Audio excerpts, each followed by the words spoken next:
मंगलम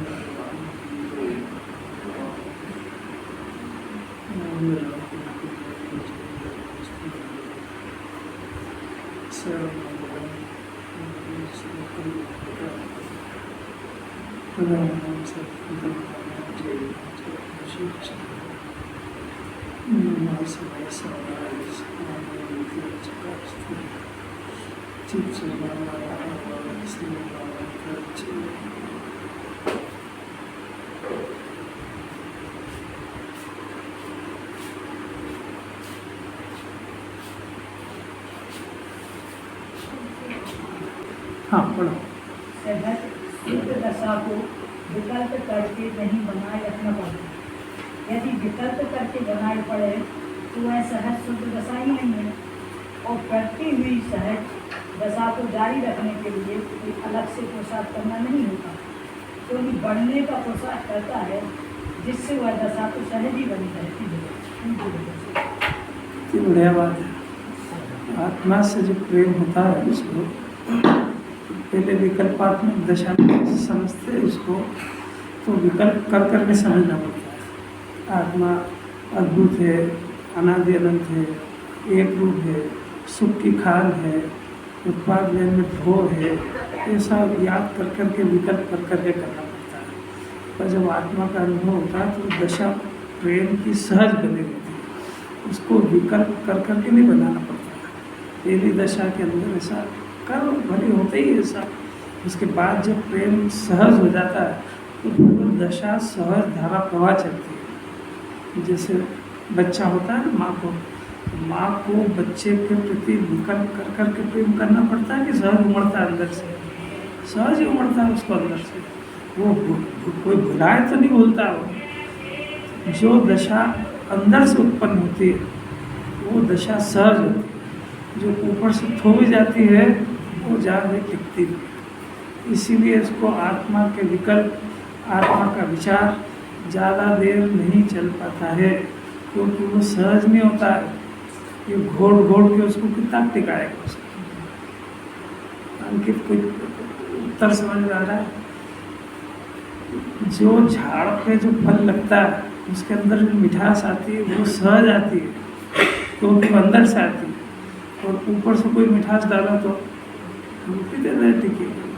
जैसा इसको ऊपर से कितना भी आत्मा याद कराओ वो टिकता ही नहीं है। वो घर जाके शिकायत करके मैं कुछ याद तो रहते ही नहीं, क्योंकि सहज अंदर से सहज प्रेम नहीं उमड़ा ना तत्व के प्रति। जिसको सहज प्रेम उमड़ता है उसको याद नहीं करना पड़ता। जैनी को सुबह सुबह जिन्हें परमात्मा के दर्शन करना सहज होता है, और जो नहीं जाता उसको रोज उठाओ जबरदस्ती भेजो तो जाएगा ही नहीं। वो ऊपर से थोड़ा हुआ है ना। देखो अपनी तो बात चल रही है, भावार्थ है। हाँ भावार्थ है बहुत सुंदर। जिसका ज्ञान सर्वज्ञेय में व्याप्त होने वाला है, ऐसा यह जीव शुद्ध नय से पर विकार करता नहीं है। शुद्ध नय मैंने सर्व शुद्ध ज्ञान में विकार है। आत्मा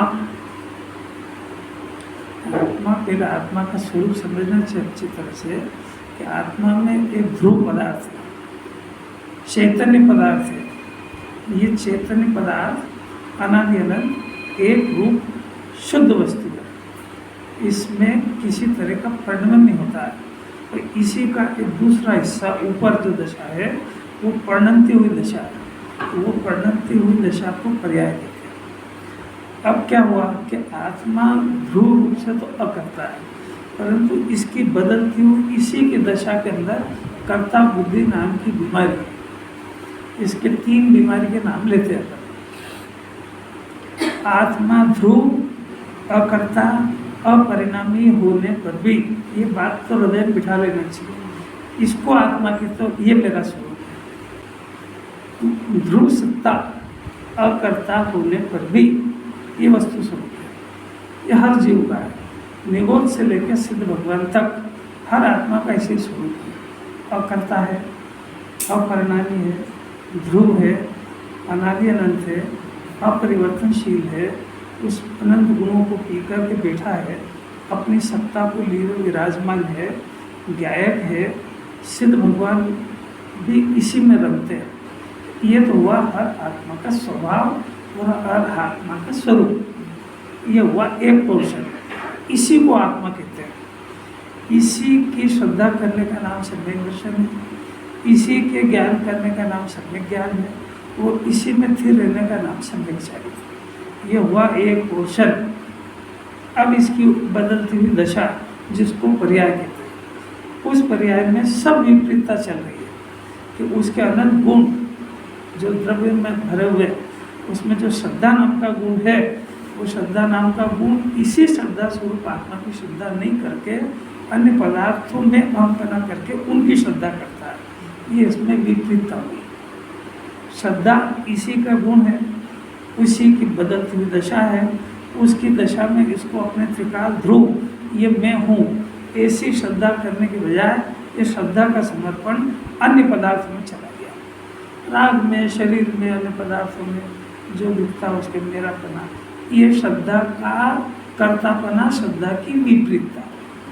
इसी तरीके से ज्ञान, इस ज्ञान के अंदर भी विपरीतता चल रही है। ये ज्ञान आत्मा को स्व जानना छोड़ करके जो इसके ज्ञान की सत्ता में जो पदार्थ जानने में आते हैं उनको जानने का प्रयत्न करता है, और एक और अज्ञान खड़ा करता है कि था तो ज्ञाता, परंतु जो ज्ञेय को देखता है उनकी पर्याय को बदलने का प्रयत्न करता है। ये ज्ञान का कर्तापने का दोष।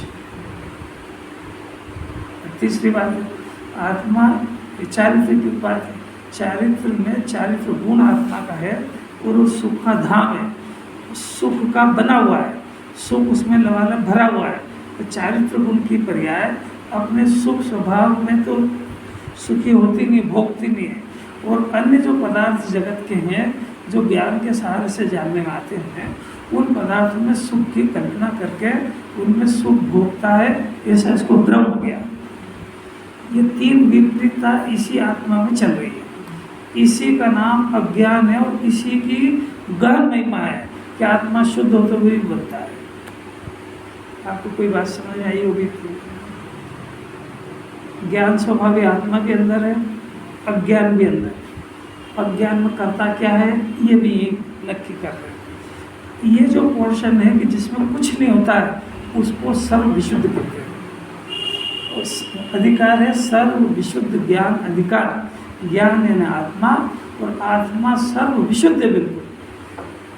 उसमें किसी गुण में कोई परिवर्तन होता नहीं, इसलिए कोई रोग नहीं, संभव नहीं है। ऐसा होने पर भी अब आत्मा का ऐसा स्वभाव है, फिर ये बनता क्यों है? तो ये जिन्हें भगवान ने घोषणा करी कि कोई अज्ञान की गहन महिमा है। गहन महिमा का अर्थ कि ये अज्ञान का एक पूरा साम्राज्य है, पूरा जगत के ऊपर। साम्राज्य मैंने हर जीव इसके वश में, अज्ञान के वश में। गहन महिमा है। ज्ञान के वश में जो सम्यक ज्ञान हुआ तो वो अज्ञान का वश छोड़ जाता है उसका, वो अज्ञान के वश में नहीं है। यहाँ तो अभी अज्ञान का वश यानी अज्ञान की गहन महिमा, यानी ये जिन ज्ञेय पदार्थ में जो कर्म का उदय आता है उसमें जोड़ के अपने आप को दुखी करता है, ये अज्ञान की महिमा है। ये सुख स्वभाव में दुखी निरंतर है, ये अज्ञान की गहन महिमा है। अब आचार्य क्या कह रहे हैं कि ये ज्ञान सब ज्ञेयों को जानने वाला है। तो जो शुद्ध नय, ये जो शुद्ध नय का विषय जो अभी बताया, ये शुद्ध नय से जीव को देखो तो वो किसी भी पद्धति का करता नहीं है। वो अपने अंदर उत्पन्न होने वाले परिणाम का भी करता नहीं है। अपने अंदर जो परिणाम उत्पन्न होता है उस परिणाम को सिद्धांत रूप से कर्ता कहते हैं, कर्ता रूप से कर्ता नहीं हो। क्या बोले आप? दो बातें। सिद्धांत रूप से कर्ता यानी वो परिणाम, वो परिणमन उस द्रव्य में हो रहा है, इसलिए उस पर्याय का कर्ता उस द्रव्य को कहते हैं, ऐसा सिद्धांत है। कर्ता रूप से कर्ता नहीं है। कर्ता रूप से कर्ता का अर्थ कि वो जैसा चाहे वैसा अपने पर्याय का परिणमन नहीं कर सकता, ऐसा कर्ता नहीं है। और ये कर्ता भी समझना पड़ेगा। कर्ता दो तरह के होते हैं। एक उसके जो भी अपने घर के अंदर जो भी कोई गलत काम हो रहा है तो मालिक तो व्यापार धंधे नौकरी में गया, तो यहाँ गलत काम की जवाबदारी किसकी? को कुछ भी नहीं करता तो भी कर्ता कहलाता है। अगर उसका बच्चा जेल में गया तो उसके बाप को दोषी ठहराया जाएगा। क्योंकि मैं तो दुकान चला रहा था भाई, मैं तो धर्मात्मा आदमी, मंदिर जाता हूँ भाई, तुम्हारे अंदर जो काम हो रहा है उसकी सारी जवाबदारी तुम्हारी। ऐसा जीव करता है और ऐसा करता है कि घर के परिवार के सब सदस्य स्वतंत्र है, वो पाप करे, पुण्य करे, धर्म करे, स्वे वो उसके करता है। ऐसा करता नहीं है। ऐसा आत्मा अपने अंदर उत्पन्न होने वाले परिणाम का जो परिणाम हो रहा है तो सिद्धांत रूप से तो करता है, पर उस परिणाम को बदल दे, आगे करे, पीछे करे, ऐसा करता नहीं है। इससे बात सिद्ध हुई कि आत्मा अकर्ता है। कितनी वजह की बात है, एकदम गंभीर बात है भाई, पर अब समझना तो पड़ेगी इसको। क्यों? क्योंकि अब फिर से एक प्रश्न हो गया कि साहब ये आत्मा जब शुद्ध है, पारमाणिक भाव है, ध्रुव है, इसमें किसी तरह का परिवर्तन नहीं होता है, इसमें कोई बंध भी नहीं होता है, इसमें कोई मोक्ष भी नहीं होता है, क्योंकि परिणमन होता है वहाँ पे बंध होता है, तो परिणमन होता है वहाँ पे मोक्ष का प्रसंग आता है। तो आत्मा को जब स्वभाव से, स्वरूप से देखें तो उसमें परिणमन नहीं होता, तो बंध भी नहीं होता, मोक्ष भी नहीं होता। फिर भी ये पर्याय में ये ऐसा विकार विकृति हो रही है। अब प्रश्न है कि ये पर्याय का विकार और विकृति कैसे दूर हो। इसको समझने को जिसकी जिज्ञासा उसको मुमुक्षु कहते हैं। आपको कोई बात समझ में आई? सारी दुनिया में जो धर्म चाहते हैं, धर्म करना चाहते हैं, क्योंकि जैनी है, पूजा पाठ कर रहा है, थोड़े शास्त्र भी पढ़ रहा है, तीर्थ जा रहा है, यात्रा कर रहा है, सब जो जिनागम में पुण्य के परिणाम कहे वो सब कर ही रहा है, तो वो कर रहा है तो उसकी भावना तो धर्म करने की है ना। तो वो पढ़ करके ऐसा बोलने में सीख जाता है क्या कि साहब ये जो अशुद्धि है ना, ये परिणाम मेरे पर्याय द्रव्य में तो मेरे है। यहाँ तक आ चुका है जीव। अब उससे पूछो भैया, जब उससे आगे बात चल रही है कि भाई जब तूने बोला कि ये परिणाम मेरी पर्याय में हो रहा है, वो द्रव्य मेरा शुद्ध है, तो अब तेरे से प्रश्न करते हैं कि इस पर्याय की अशुद्धि को दूर कैसे करना है। ये तो समझ में आई क्या ना कि पर्याय की अशुद्धि दूर होने पर परमात्मा बनते हैं, और तूने ये भी स्वीकार कर लिया कि अशुद्धि पर्याय में, तूने ये भी स्वीकार कर लिया कि द्रव्य में नहीं है। अभी भाषा में हो ये स्वीकार कर ले, उसका नाम तो सब विज्ञान है, अभी खाली भाषा में ही। तो ऐसा स्वीकार करने पर अब प्रश्न खड़ा हुआ कि अशुद्धि दूर कैसे होती है। प्रश्न होना चाहिए अपने को। ये सब यहाँ तक तो मेरा ज्ञान आ गया कि ये अशुद्धि मेरे को मंजूर है, पर अब मैं शुद्धि करने के लिए क्या करूँ। यहाँ से मोक्ष मार्ग के प्रकरण समझने की शुरुआत होती है। अगली गाथाओं की तैयारी है कि जो शुद्ध जाने आत्म को वो शुद्ध होए। तो अब जिन्हें परमात्मा ने ये कहा दिव्य ध्वनि के अंदर कि ये अशुद्धि को दूर करने का इलाज शुद्ध स्वभाव को स्वीकृत करना है, और सरल शब्दों में कहे तो अशुद्धि मेरे अंदर है ही नहीं। ये पर्याय का स्वर है कि अशुद्धि मेरे अंदर है, उस स्वर को बदलना है बस। क्योंकि पर्याय को देख करके कह रही है कि मैं अशुद्ध हूँ, और जो मेरा पल लगा रही है वो द्रव्य के संबंध में घोषणा करती है। बात पकड़ने का प्रयत्न करना भी। पर्याय जो घोषणा करती है वो अपने द्रव्य के संबंध में करती है, अपने संबंध में नहीं करती है। मैं करता हूँ तो ऐसा नहीं कहती कि मैं पर्याय में करता हूँ, वो यही मानता है कि मेरा कर्ता स्वभाव है। बात समझने का प्रयत्न करना जरा। पर्याय जो घोषणा करती है वो द्रव्य के संबंध में करती है, तो वो द्रव्य को कहती है कि मैं करता हूँ। वो ये नहीं कहती कि मैं पर्याय में मेरा कर्तापना है। इतना भेद ज्ञान हो जाए तो सेपरेशन ज्ञान हो जाए। आपको बात समझ में आ रही है क्या? वो श्रद्धा की पर्याय अपने स्वरूप का विपरीत निरूपण करती है। वो ज्ञान का स्वभाव अपने स्वभाव त्रिकाली स्वभाव को देख करके नहीं बोलता है, वो अपनी विपरीतता को देख करके वो आरोप द्रव्य पे लगाता है। तो उसके इस विपरीत आरोप से पूरा द्रव्य को मिथ्या दृष्टि कहते हैं। मिथ्या दृष्टि जीव नहीं है, जीव तो ज्ञान और आनंद की खान है। ये दृष्टि में विपरीतता है कि दृष्टि स्वभाव के अनुसार नहीं बोलती है, और दृष्टि कुछ भी घोषणा करती है, मैं शरीर हूँ, तो ये शरीर हूँ तो यार द्रव्य को मानता है कि आत्मा को मानता है? तो द्रव्य को ही मानता है ना, आत्मा को मानता है। मैं शरीर हूँ तो शरीर पने पे मैं पना कराना उसमें, तो द्रव्य स्वभाव को तो चुका है वो। तो वो जो घोषणा कर रहा है तो वो कोई पर्याय के संबंध में कर रहा है क्या? तो वो तो घोषणा अपने स्वभाव के संबंध में कर रहा है। मैं शरीर हूँ, मैं रागी हूँ, मैं करता हूँ, तो पद मेरे हो गए, ये अज्ञान की आवाज़ है। अब इसको दूर करने का तरीका क्या? कि ये सब मैं नहीं हूँ, मैं तो ज्ञान और आनंद से भरा हुआ लबालब तत्व हूँ। और ये पर्याय के जो स्वर है ये जिस दिन बदल जाएंगे तो पर्याय की प्रसिद्धि नहीं करेगी, पर्याय द्रव्य की प्रसिद्धि करेगी। जिस तरीके से शादी होते से ही वो सब पति के स्वर में बोलती है,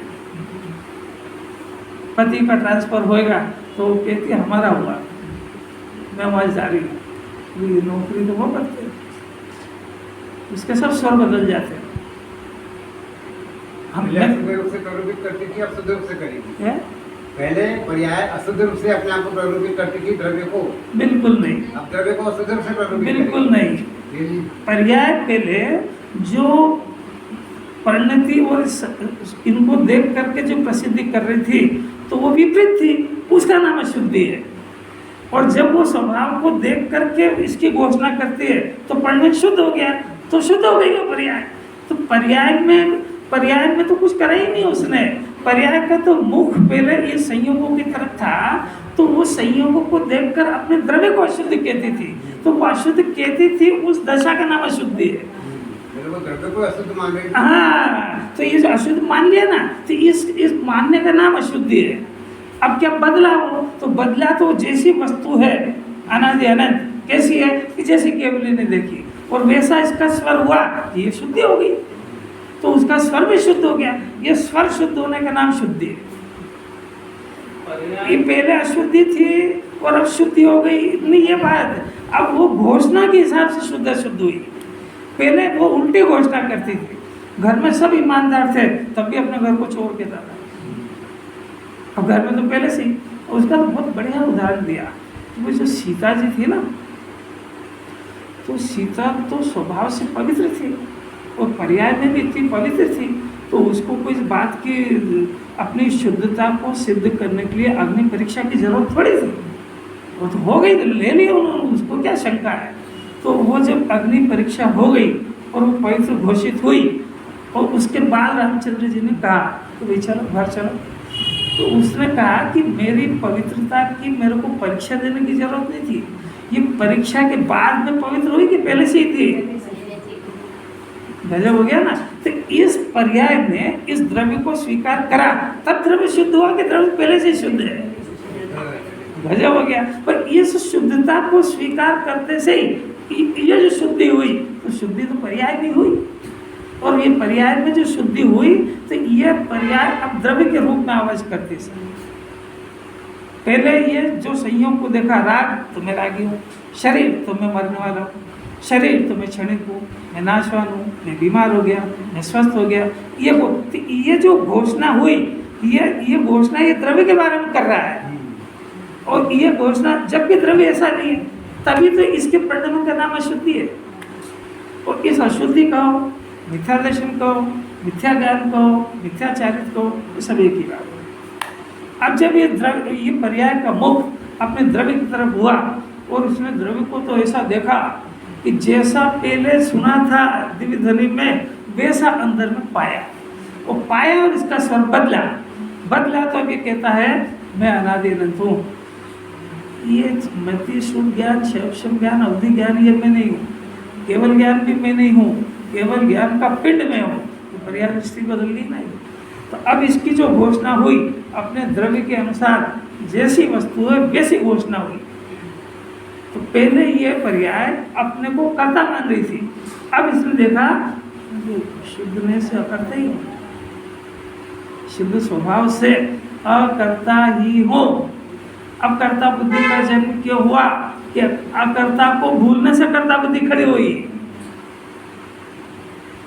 बहुत सरल बात है, चिंतन मांगती है और चिंतन जब टिकेगा जब इसको इस चिंतन से प्रीति होगी।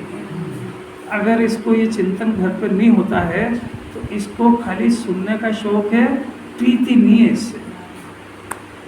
अपना अपना सेल्फ असेसमेंट कर लेना, अपने आप को ठगना नहीं कि मैं बहुत अपने परिणाम सुधारता हूँ। इसको परिणाम सुधरना कहते ही नहीं है, क्योंकि सुधरे हुए द्रव्य का लक्ष्य करने पर ही परिणाम सुधरते हैं। तू मंद कषाय को सुधरे हुए परिणाम समझ चुका है, इसका नाम मिथ्या दर्शन है। कोई बात नहीं आ रही का समझ। अगर कितना पुण्य किया होगा जीव को, जब ऐसे शुद्धने की बात इस जीव को कई जन्मों में कभी सभी मिलती है। जगत के अंदर पर्याय की अशुद्धि को स्वीकार करके पर्याय की अशुद्धि दूर करने के लिए जो शुद्ध परमात्मा है उनकी शरण में भेजा जाता है कि जो शुद्ध हो गए हैं उनकी स्तुति करो, पूजा करो, तो तुम्हारे परिणामों में शुद्धि होगी। जिन्हें परमात्मा ने ये बात नहीं कही है, ये बात तो मिथ्या दर्शन का दूसरा रूप है कि पहले ये परिणति की अशुद्धि का कारण ये पाप के परिणामों को घर कुटुंब परिवार को मानता था, और अब इस शुद्धि का कारण जिन्हें परमात्मा को इसने मान लिया, तो परिणति का तो खाली विषय बदला। पहले इधर जा रही थी, अब इधर जा रही है। तो इधर जाने से भी यहाँ अशुद्धि पैदा हो रही थी, इधर जाने से भी अशुद्धि होगी, क्योंकि इसमें शुद्ध स्वभाव का आश्रय छूटा हुआ है। जिसको इस जीव को बात समझ में आ जाए वो निहाल हो जाएगा। परिणति की शुद्धि का कारण अपना शुद्ध स्वभाव है। अपनी परिणति अपने द्रव्य स्वभाव में जाएगी जब शुद्ध स्वभाव के आश्रय से शुद्धि का जन्म होता है। इस शुद्धि के जन्म होने का नाम संवर है, इसी का नाम निर्जन है बढ़ने का, इसी का नाम मोक्ष है, उसके ज्ञान होने का नाम ही जीव है। 7 तत्व आ गए इसमें। संजय जी कुछ पकड़ में आ रहा है क्या? थोड़ा बहुत आ रहा है। ज्ञान की एक्सरसाइज हर दिन अलग अलग है, क्योंकि वो सारे हाथ पाँव के अंदर जो है ना सब लकवा हो गया, एक्सरसाइज चाहिए उसको। ऐसा ज्ञान में लकवा हो गया, काम नहीं करता है, काम करते ही नहीं ना, सेल्फ काम कर लेना चाहिए ना इसको। तो एक्सरसाइज से पुष्ट होगा ये, रोज नए नए एंगल से एक्सरसाइज दे रहे हैं उसको। सब अंगों की कमजोरी निकलना चाहिए उसकी, श्रद्धा की, ज्ञान की, चारित्र की। ये आत्मा के अंग है भाई। कितने सारे रहस्य। मैं रागी नहीं हूँ, मैं ज्ञान वाला हूँ, एक बात। या फिर मैं राग से भिन्न हूँ। सुना क्या बोला मैं? इसमें 7 तत्व आए, देखो कैसे आए। मैं बताता हूँ, आप एक्सरसाइज घर करना। मैं राग से भिन्न हूँ, तो देखो पहले राग को मैं मान रहा था, है ना। अब इसका स्वर बदला कि मैं राग से भिन्न हूँ, तो राग दूसरी चीज हो गई ना। तो राग से भिन्न मतलब राग से भिन्न मैं हूँ, तो मेरी सत्ता पकड़ में आई। इसका मैं आखिर मैं की स्थापना किसमें करी इसने? क्योंकि मैं की स्थापना शरीर में होने के कारण तो आश्रय हो रहा था। जो राग उत्पन्न हो रहा था ना, वो राग तो हवा में थोड़ी पैदा हो रहा था। राग मैंने इच्छा, मैंने विकल्प, मैंने जो परिणाम उत्पन्न हो रहे हैं, इसका नाम आश्रय। तो इसकी उत्पत्ति का कारण क्या है कि इसकी उत्पत्ति में शरीर हो, ऐसा मानना इसकी उत्पत्ति का कारण है। अब जिनवाणी ने तोड़ दिया उसको, राग से मैं भिन्न हूँ। तो राग से भिन्न हूँ तो पहले शरीर पे स्थापना थी, इसीलिए तो आशा हो रहा था। अब राग से मैं भिन्न हो तो जिस भिन्न सत्ता को इसको ख्याल में आया, उसका नाम जीव तत्व। और जब मैं राग से, मैंने आश्रम से मैं भिन्न हूँ, तो जीव तत्व का परिचय होते से ही, भिन्न चीज की ज्ञान और श्रद्धा होते से ही संवर का जन्म होता है। तो मैं आश्रम में, ये बात इसमें दूसरे पे आ गई, क्योंकि इससे तो मैं भिन्न हूँ। तो देखो कौन कौन से तत्व आ गए। मैं जीव हूँ, आश्रम में नहीं, संवर नया उत्पन्न हुआ, संवर का ज्ञान हुआ। ये आश्रम जिसके पीछे उत्पन्न हो रहा था, शरीर का ज्ञान हुआ। कितने सारे तत्व आ गए। अरे आ गए कि नहीं, पकड़ में आए कि नहीं आए। तो आश्रम भिन्न हो गया, आश्रम का लक्ष्य करने वाला शरीर वो भिन्न हो गया, संवर का जन्म हुआ जो आज तक नहीं हुआ था। तो इसको ये तत्काल समझ में आ जाता है कि ये जो संवर पैदा हुआ है वह इसी के बढ़ने का नाम ले रहा है, इसी के पूर्ण होने का नाम मोक्ष है। तो इन तीनों तत्वों का सिद्धांत आ गया उसमें। आ गए सातों के लिए घर पे करना, सब समझने का प्रयत्न करना, यहाँ नहीं पूछ रहा हूँ। सिर्फ इतनी सी बात है, मैं राग से बिन 7 तत्व आ गए इसके अंदर। अब पहले बोलना ही सीखेगा, फिर अभ्यास करेगा। क्या कह रहे राकेश? ऐसे अभ्यास से मिथ्या दर्शन मिलता है। शास्त्र पढ़ने से मिथ्या दर्शन डरता नहीं है। इसका ये अर्थ नहीं कि शास्त्र नहीं पढ़े, शास्त्र में इसी बात का अभ्यास कराया है और ये जो उसको प्रयोजन निकालना नहीं आता है ना इसको, तो इसको ऐसे ही लगेगा, उल्टा ही लगेगा इसको। अरे तो शास्त्र पढ़ने के निषेध करते हैं, ये तो पूजा पाठ के निषेध करते हैं।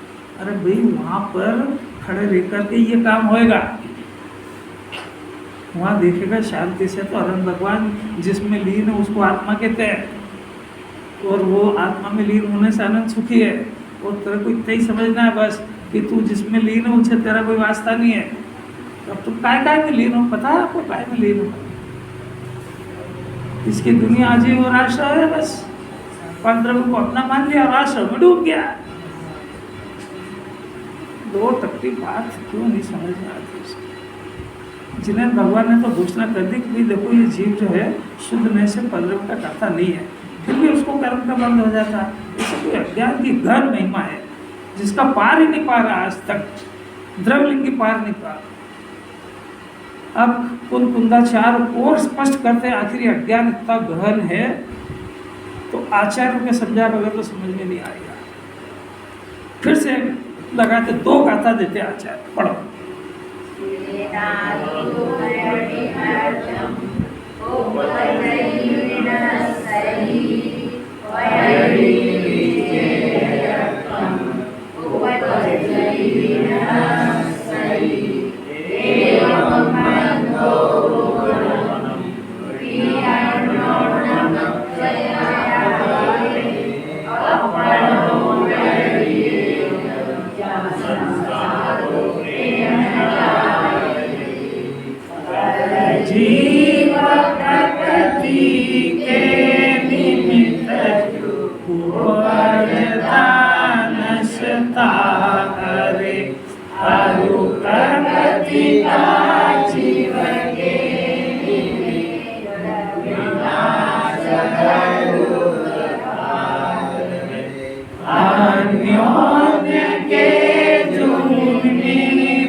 सजीव प्रकृति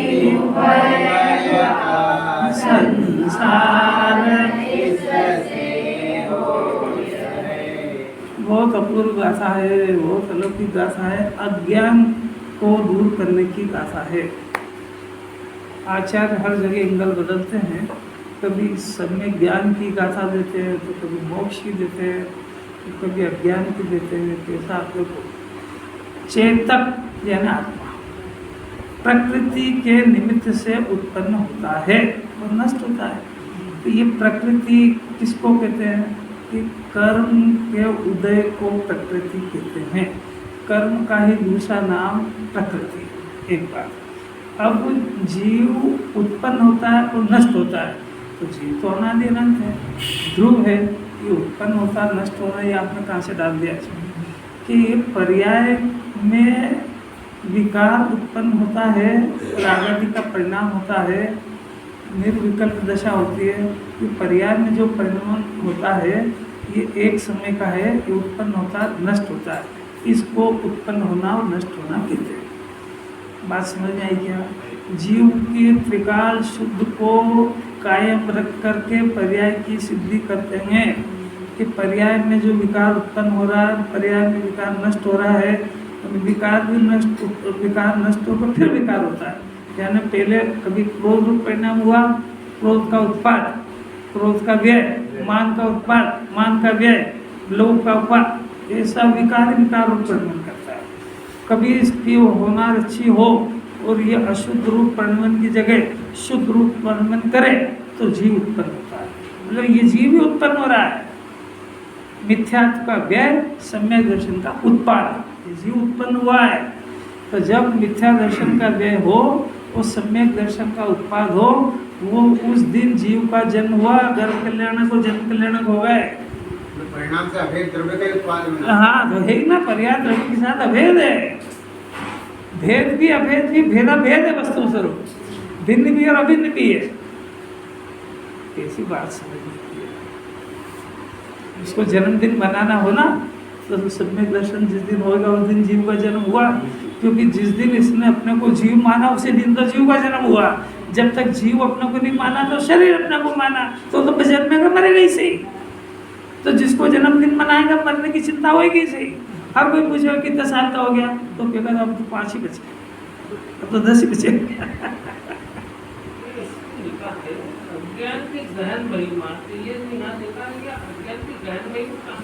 सुनने की ताकत है, सुनो। इसके डेप्थ में बता रहा हूँ, पहले ताकत बना लो अंदर, फिर सेम करना जरा। सारे मुमुक्षु की बात है, नान मुमुक्षु की तो बात है ही। जैन कुल के अंदर पैदा हुआ, जिन्हें भगवान के मार्ग का थोड़ा थोड़ा ऊपरी ऊपरी ज्ञान हुआ, जमीकन, रात्रि भोजन, बाजार का खाना वगैरह जितना भी है, सबका ज्ञान हो गया ना उसको। तो जैन कुल में मुमुक्षु परिवार में अरहंत बनने के शक्ति वाला जीव इसके कैरेक्टर को छोड़ के उल्टे काम करता है कि नहीं समझ में आई। अभक्ष भी खाएगा, रात्रि भोजन भी कर आएगा, सब होटल में भी खाएगा, बिना विवेक का खाएगा, दिन रात का विवेक खो देगा, किसकी संगति में बैठना किसकी में नहीं बैठना ये देख करेगा, टीवी देखेगा, धर्म के नाम पे हाउजी नाम का जुआ खेलेगा, नाम बदल देगा उसका, हाउजी ऐसा नहीं, वो धार्मिक तंबोला है, पर जिसमें हार जीत होती है उसको जुआ कहते हैं। ये सब करता है कि नहीं? अब मैंने कहा वो आपने कुछ सुना कि नहीं सुना? अरे मैंने पूछा आपसे सुना है कि नहीं? नहीं, ज्ञान इसको नहीं कहता है। ये करता है कि नहीं? सिर्फ इसका जवाब करना चाहिए कि नहीं, इसका जवाब तो ये हो गया ना। देखो उनका इसका स्वभाव जिस कुल में पैदा हुआ है उस कुल में ये कार्य अयोग्य कार्य कहे जाते हैं। उसके बाद भी ये नहीं करने योग्य कार्य कर रहा है कि नहीं कर रहा है? ये हुआ कि नहीं हुआ? तो नहीं करने योग्य कार्य कर रहा है, ऐसा जीव का अकर्ता स्वभाव होने पर भी सारे उल्टा काम कर रहा है वो।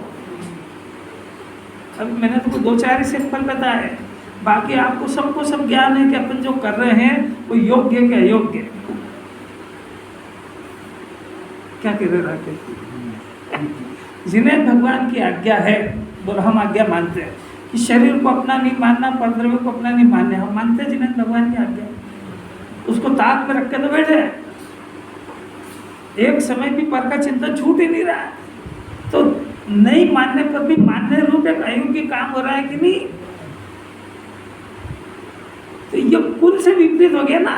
देखो वहां तो एक उदाहरण दिया, जैन कुल का उदाहरण दिया, उससे ये देखो कि जिन्हें भगवान के शासन में, आत्मा के शासन में, आत्मा के स्वभाव से विपरीत कार्य करने को तो करता कह रहे हैं, वो उसके कुल के अनुसार नहीं है। वो मेरी बात समझो, उदाहरण से समझ जाओ। जैसा स्वभाव है, जैसा कुल है, उस कुल को छोड़कर विपरीत काम करना, इसका नाम करता है। तो आपको एक दृष्टांत दे दिया। जो मुमुक्षु नहीं है उनको तो कुछ पता ही नहीं, उनको तो किसी को मुमुक्षु भी, ये तो आगम, युक्ति और जिन्हें भगवान के वचन, इसके आधार से ये स्वीकार करता है कि हमारे कर्मों का बंधन होता है, खुद थोड़े मानता है। बात समझ गई क्या? आगम से मानने का नाम सम्यक ज्ञान नहीं है, खुद के ज्ञान से मानने का नाम सम्यक ज्ञान है। तो आगम से मानता है कि शरीर को अपना मानने से मिथ्या दर्शन होता है, खुद से स्वयं से मानता है क्या? अब तर्क देगा युक्ति से, तेरी युक्ति रख अलग, जरा एक बार होश में सुने तो रोंगटे खड़े हो जाए इसके, एकदम सुन के उदास नहीं हो जाए, जैसे उस समोसरण में बैठा है कि उसमें बैठा उठा उन्हें, इसकी अद्भुत बात। अरे बात समझ में आई कि नहीं? अब इसको उन प्रवृत्ति को छोड़ने का इलाज क्या है ये बताओ, कि अपने कुल को याद करना और अपने कुल के अनुसार प्रवर्तन करना। तो इतनी सीधी तो बात ही है। अंकित कठिन है कि सरल? अपने कुल के अनुसार कार्य करना, इसमें क्या कठिनाई है? ये तो अपने गर्व की और शान की महिमा है। आज जगत के अंदर तो जैनियों की महिमा है कि साहब जैनियों के यहाँ रात्रि भोजन नहीं होता, तो जो रसोई भी होती है ना टलो। जैनी ये लिखा है पत्रिका के अंदर कि 7 बजे से आपके आने तक समझ लेना कि नालायक है और जैन धर्म को बदनाम कर रहा है। यहाँ तो लिखो 7 बजे तक, 7 बजे के बाद भोजन बंद। 7 दिन समाज की वजह से लिखा है, भोजन तो 6 बजे ही बंद हो जाता है। अब कैसे अलौकिक अलौकिक बात ही है, उसको कुल की मर्यादा ही कहाँ है? जो बाहर की कुल की मर्यादा नहीं पाल पा रहा, वो आत्मा की मर्यादा क्या पालेगा? वो बात बहुत कठिन लगती है, तो वो करे ही क्या? अभी देखो ये बातें जब अपने अंदर उतरी है तो ऐसा लगता है कि ये बेचारे जीव अंदर रह जाएंगे। जो अपने को पता है उनको बता दो। बाहर की कुल की मर्यादा नहीं पाल पा रहा है, वो आत्मा की मर्यादा को नहीं पाल पाएगा। वहाँ से यहाँ की पात्रता बनती है, और वो पालने के बाद अगर धर्म मान लिया और इधर नहीं आया तो भी अंधा ही रहेगा, क्योंकि वो सब इस जन्म पूर्ति बात है। और ये अगर मर्यादा पाल ली तो अनंत काल तक साथ जाएगी ये।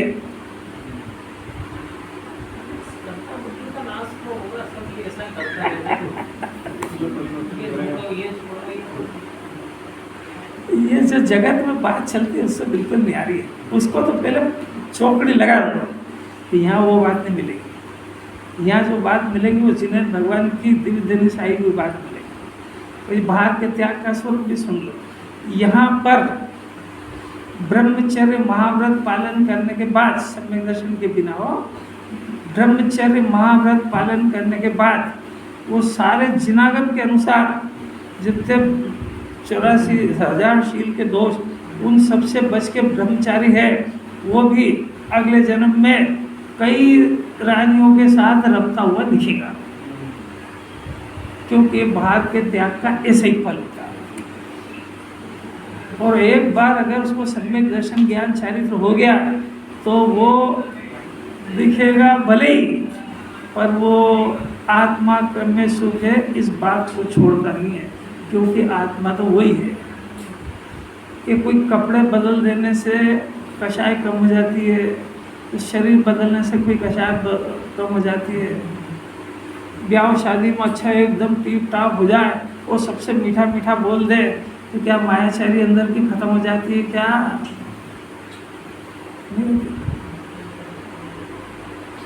ऐसे ही है कि क्रोध मान माया लोग, ये आत्मा की कषाय है कि शरीर की है? तेरे शरीर के बदलने से क्या होता है इसमें? क्या करें?